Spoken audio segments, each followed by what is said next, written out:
অবশেষে মুখ খুললেন চাঁদপুরের জাহাজে বহুল আলোচিত 7 খুনের সেই দুর্ধর্ষ ইরফান। একে একে বেরিয়ে আসছে চাঞ্চল্যকর সেই ঘটনার নানা রহস্যময় তথ্য।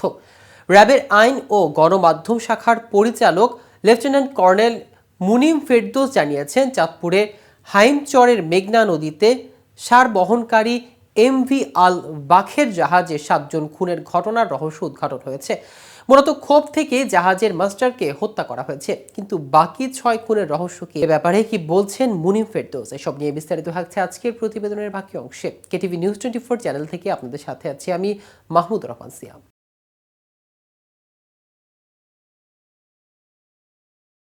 লেফটেন্যান্ট কর্নেল মুনিম ফেরদৌস বলেন, দীর্ঘদিন ধরে বেতন ভাতা না পাওয়া ও দুর্ব্যবহারের ক্ষোভ থেকে আকাশ মণ্ডল ইরফান জাহাজের মাস্টার গোলাম কিবরিয়াকে হত্যা করেন। এছাড়া মাস্টারকে খুনের তথ্য জাহাজে থাকা বাকিরা জেনে গেলে তিনি আইন শৃঙ্খলা বাহিনী কর্তৃক ধরা পড়বে বিধায় একে একে সবাইকে কুপিয়ে হত্যার চেষ্টা করেছেন।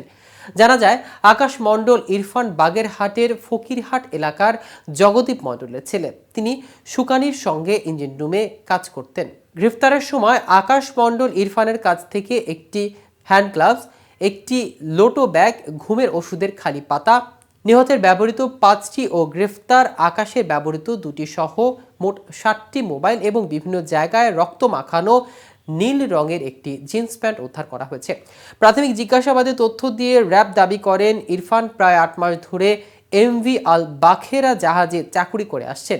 এই জাহাজে কর্মচারীরা ছুটি ও বেতন বোনাস সময় মতো পেত না এবং বিভিন্ন ধরনের বিল কর্মচারীদের না দিয়ে জাহাজের মাস্টার একাই ভোগ করতেন বলে গ্রেফতার আকাশ জানায়। তিনি আরও জানান, জাহাজের মাস্টার সব কর্মচারীর ওপর বিনা কারণে রাগারাগি করত এবং কারোর ওপর নাখোশ হলে তাকে কোনো বিচার বিবেচনা ছাড়াই জাহাজ থেকে নামিয়ে দিত, এমনকি তাদের বকেয়া বেতনও দিত না। এ ব্যাপারে গ্রেফতার আসামি ইরফান জাহাজের সবাইকে প্রতিবাদ করতে বললে কেউ ভয়ে প্রতিবাদ করত না।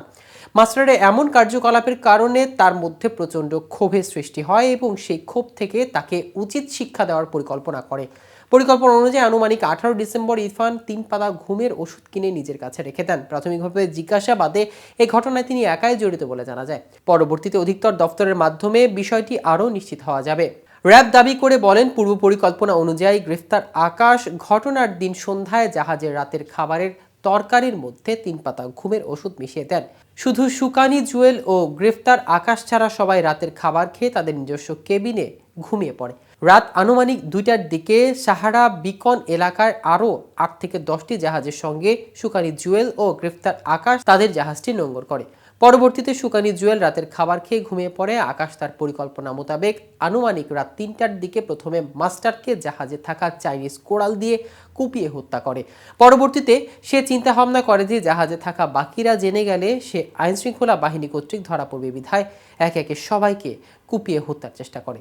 পরবর্তীতে আনুমানিক ভোর 5টার দিকে সব জাহাজ তাদের গন্তব্যের উদ্দেশ্যে ছেড়ে গেলে সে নিজে জাহাজ চালাতে থাকে এবং এক পর্যায়ে মাঝিরচর নামক এলাকায় জাহাজটি আটকা পড়ে পাশ দিয়ে বয়ে যাওয়া ট্রলারে বাজার করার কথা বলে ট্রলারে উঠে পালিয়ে যায়। তিনি আইনশৃঙ্খলা বাহিনীর গ্রেফতার এড়াতে বাগেরহাট চিতলমারি এলাকায় আত্মগোপনে চলে যান। পরবর্তীতে আত্মগোপনে থাকা অবস্থায় র্যাব তাকে গ্রেফতার করে। তো ভিউয়ার্স, ভিডিওটি সম্পর্কে আপনাদের কোনো মতামত থাকলে আমাদের কমেন্ট করে জানাতে পারেন। সাথে সাথে নিয়মিত আপডেট পেতে কেটিভি নিউজ 24 এর সাথে থাকুন। ধন্যবাদ সবাইকে।